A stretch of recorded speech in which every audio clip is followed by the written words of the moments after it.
Oke, baik. Perkenalkan, nama saya Jerry Yoel dengan NIM 19. Di sini saya akan menjelaskan codingan kami tentang uh, minimum spanning tree algoritma prim di pipa saluran air FK Funmul. Jadi yang pertama di sini codingannya ada heap network sama matplotlib. Di sini fungsinya yang pertama untuk membuat struktur heap untuk memilih edge yang paling kecil. Terus yang kedua ada network, yaitu network ini untuk membuat gambar graph. Terus yang ketiga ada matplotlib, itu untuk menampilkan visualisasi dari graph yang sudah kita buat. Lalu lanjut ke codingan yang ada di bawah sini. Ini adalah graph untuk menyimpan beberapa bentuk direktori. Jadi kita membuat grafnya dalam bentuk direktori seperti ini. Jadi semisal ini seperti ini, A ke B itu 20 meter, terus A ke C itu 50 meter dan seterusnya. Sama seperti bawahnya. Terus yang selanjutnya ada yang menggunakan di sini ada definisi prim MST. Di sini fungsinya adalah untuk menjalankan algoritma prim untuk MST ini. Jadi dia akan dimulai dari A pada saat algoritma ini berjalan. Lalu lanjut di sini ada visited, atau nanti dia kalau sudah misalnya sudah dikunjungi satu non atau satu titik, dia akan menandai bahwa atau menyimpan titik yang sudah dikunjungi ini tadi dengan fungsi yang ini. Terus ada di bawahnya kami juga tambahkan edges, lalu ada segala macamnya. Ini fungsinya untuk digunakan untuk mencari bobot terkecil. Jadi selalu diambil paling pertama. Jadi misalnya mungkin dilihat di sini, mungkin A ke B itu bobotnya kecil, mungkin misalnya A ke F itu bobotnya lebih kecil, jadi A ke F dia tidak usah langsung ke C ke D, jadi bisa langsung ke F jikalau bobotnya lebih kecil saat A ke F. Lalu lanjut di sini kami menggunakan fungsi while. Di sini di sini kami menggunakan fungsi while. Lalu fungsi while ini untuk menyimpan non atau titik yang sudah kami kunjungi. Jadi dia akan menyimpan titik yang sudah kami kunjungi. Lalu while ini juga untuk mengambil jarak non yang paling ringan untuk dikunjungi sebagai MST. Lalu ada di sini kami menggunakan if. Di sini adalah untuk menandai non yang masuk ke MST. Lalu lanjut kami juga menggunakan for dan if. Di sini fungsinya adalah untuk menambahkan edge baru dari node yang baru dikunjungi. Jadi fungsinya adalah untuk menambahkan setiap kita baru mengunjungi satu non atau satu titik, dia akan otomatis tertambah. Misal dari titik A ke titik B, berarti titik B sudah dikunjungi, lanjut kita tidak bisa balik lagi ke titik B. Lalu di sini ada return MST, ini untuk outputnya, untuk menghasilkan output hasil dari edge atau hasil dari MST-nya tadi. Lalu ada definisi visualisasi graph. Nah, di sini untuk menampilkan gambar dari fungsi kita yang pertama tadi, dari yang ini. Dari fungsi ini. Jadi dia menampilkan gambar dari fungsi tersebut. Lalu lanjut ada sini ada g plus n titik grab. Lalu di situ itu membuat objek kosong. Jadi di sini untuk membuat objek kosong. Lalu ada for dan if lagi. Ini untuk mencegah agar graph,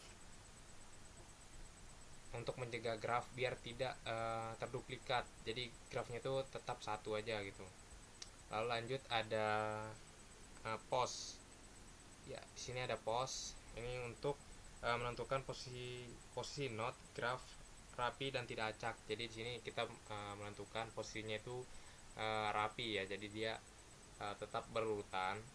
dan tidak acak. Contohnya di sini A, B, C, D, E, F, G, H, dan seterusnya. Terus juga di bawahnya kami menggunakan plt.future, di situ .figure, maaf, itu untuk menyimpan gambar. Lalu yang terakhir ada fungsi untuk memisahkan edges MST dan non MST. Jadi di sini kami menggunakan if dan for. Jadi untuk memisahkan MST itu dengan warna tertentu dan edge biasa dengan warna lain. Jadi sini untuk memisahkannya kami menggunakan warna yang berbeda. Mungkin untuk penjelasan selanjutnya akan dijelaskan oleh teman saya. Assalamualaikum warahmatullahi wabarakatuh. Perkenalkan, nama saya Suci Ramadan Sufitri dengan NIM 9. Di bagian ini saya akan menjelaskan gambar edge non-MST. Pada bagian ini saya mengambil semua edge pada graf, lalu memilih edge yang tidak masuk ke MST-nya. Caranya adalah memeriksa setiap edge, U, U, dan P. Nah, dan memastikan edge tersebut tidak dalam daftar MST edge.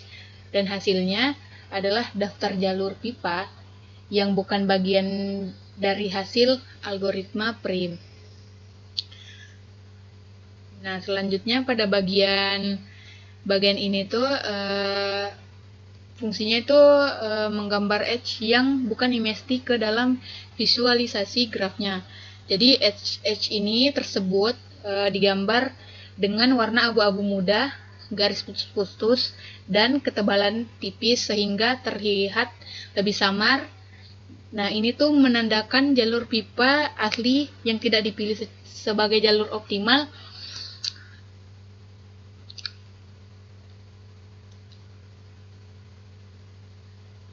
Dan di sini program yang kita ambil itu hanya pasangan node U dan P-nya dari hasil MST tanpa bobot. Daftar ini tuh berisi jalur pipa yang terpilih oleh algoritma prim sebagai jalur yang paling efisien. Nah, selanjutnya di bagian nx.draw network ini itu tuh bagian edge MST digambar dengan warna biru dan ketebalan garis lebih besar sehingga lebih menonjol daripada jalur lainnya. Ini tuh membuat jalur yang dipilih sebagai MST tampak lebih jelas di dalam graf. Nah, di sini ada node color garis bawah sama dengan ini dalam petik light green itu node dalam graf yang diberi warna hijau muda menandakan bahwa visualisasi yang sedang ditampilkan adalah versi graf yang sudah diproses oleh algoritma MST. Nah, selanjutnya kita masuk ke dalam gambar nodes dan labelnya. Di sini tuh baris ini menggambarkan node-node pada graf dengan warna hijau muda, ukuran besar, dan garis tepi hitam agar terlihat jelas. Kemudian semua label node, misal A, B, C, dan lain-lain ini ditampilkan dengan ukuran font besar dan tebal. Nah, kita lanjut ke label bobotnya. Pada label bobot ini, setiap edge, misal jarak pipa 20, 30, 30 meter, dan lain-lain ditampilkan pada posisi masing-masing edge. Nah, selanjutnya yang di bawah sini, bagian ini menampilkan judul graf untuk menghilangkan aksis agar graf bersih dan merapikan layout. Akhirnya menampilkan gambar jaringan pipa lengkap dengan MST yang sudah digaris birukan. Oke, selanjutnya kita masuk jalankan algoritma primnya. Di bagian jalankan algoritma prim ini merupakan hasil-hasil yang sudah kita buat di atas untuk menampilkan outputnya. Ini tuh berfungsi untuk menghitung jalur pipa terbaik MST. Hasil MST berisi kumpulan pasangan nodes beserta bobot alurnya. Kemudian total panjang pipa dijumlahkan dan ditampilkan daftar jalur yang dipilih algoritma prim ditampilkan satu persatu. Oke, selanjutnya sini saya akan menjelaskan di bagian output dari minimum spanning tree kami menggunakan algoritma prim. Jadi ini adalah hasil implementasi minimum spanning tree kami yang menggunakan algoritma prim untuk optimasi sistem saluran pipa air di FKIP Universitas Mula Warman. Jadi kan di FKIP ini itu memiliki area kampus yang cukup luas ya dengan 13 titik bangunan yang memerlukan distribusi air bersih gitu. Jadi permasalahan yang dihadapinya itu yang pertama bagaimana merancang sistem saluran pipa air yang efisien.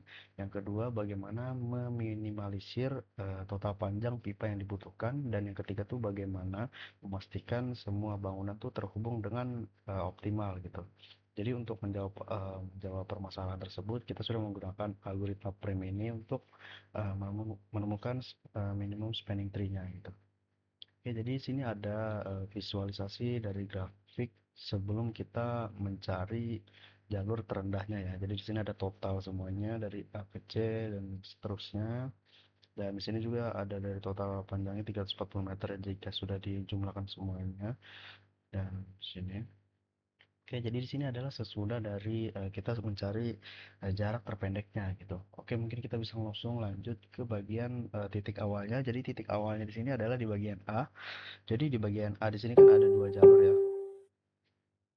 Ada dua jalur ya antara A ke C ataupun A ke B. Jadi di sini kita akan mencari jalur yang terpendeknya. Jadi A ke C di sini kan sekitar 71 meter ya. Jadi titik A ke B itu 26 meter. Nah, ini tuh jalur yang paling lebih pendek daripada A ke C gitu. Jadi kita bisa langsung lanjut ke jalur ke B. Nah, selanjutnya di bagian B sini karena tidak ada jalur lain, jadi dia langsung lanjut ke jalur yang ke D. Begitupun lanjut ke F dan ke H juga. Seterusnya H ini langsung ke titik ke J dengan panjang 37 meter dan titik J ini langsung lanjut ke titik M panjang 34 meter. Dan titik M sendiri dia akan langsung lanjut ke titik yang L yaitu 14 meter dan titik L ini akan langsung lanjut ke titik 20 titik I. Tetapi di sini ada dua jalur ya. Dari titik L ke titik itu sekitar 20 meter dan titik L ke titik K itu sekitar 60 meter. Nah, di sini kita akan mencari jalur yang minimumnya, yang minimum ataupun jalur yang lebih pendek gitu. Nah, maka di sini yang lebih pendek itu jalur L ke I. Jadi kita akan langsung lanjut ke jalur L dan langsung lanjut ke titik I. Seterusnya kita akan langsung lanjut ke titik G karena tidak ada jalur lagi. Nah, selanjutnya di bagian sini, jadi di sini di titik G di sini ada dua jalur ya, antara G ke E dan juga G ke K. Nah, di sini kita akan memilih jalur yang lebih pendek yaitu G ke K. Nah, sebenarnya ini nih, jadi ini sudah semuanya ya, udah selesai semua. Nah, kita tuh sudah menemukan jalur sampai bobot paling kecil. Selanjutnya tugas kita mencari jalur lain gitu. Jalur lain karena kita sudah menemukan bobot terkecilnya di bagian ke sini. Oke, maka kita akan mencari di sini kan A ke C itu 71 ya. Jadi ini tuh masih panjang. Nah, yang masih kosong tuh kan antara dua ini ya, C ke E dan juga E ke G. Nah, di sini antara C ke E itu kan 25 dan E ke G itu 58. Maka kita akan pilih C ke E-nya jadi 25 meter. Nah, kita akan langsung lanjut ke 25 meter sini dari C ke E.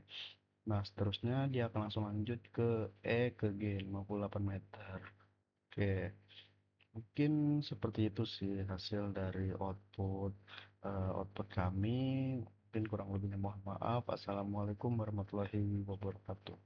Untuk output ataupun visualisasi dari Maps-nya dari Google Maps-nya nanti akan kami cantumkan di laporan. Terima kasih.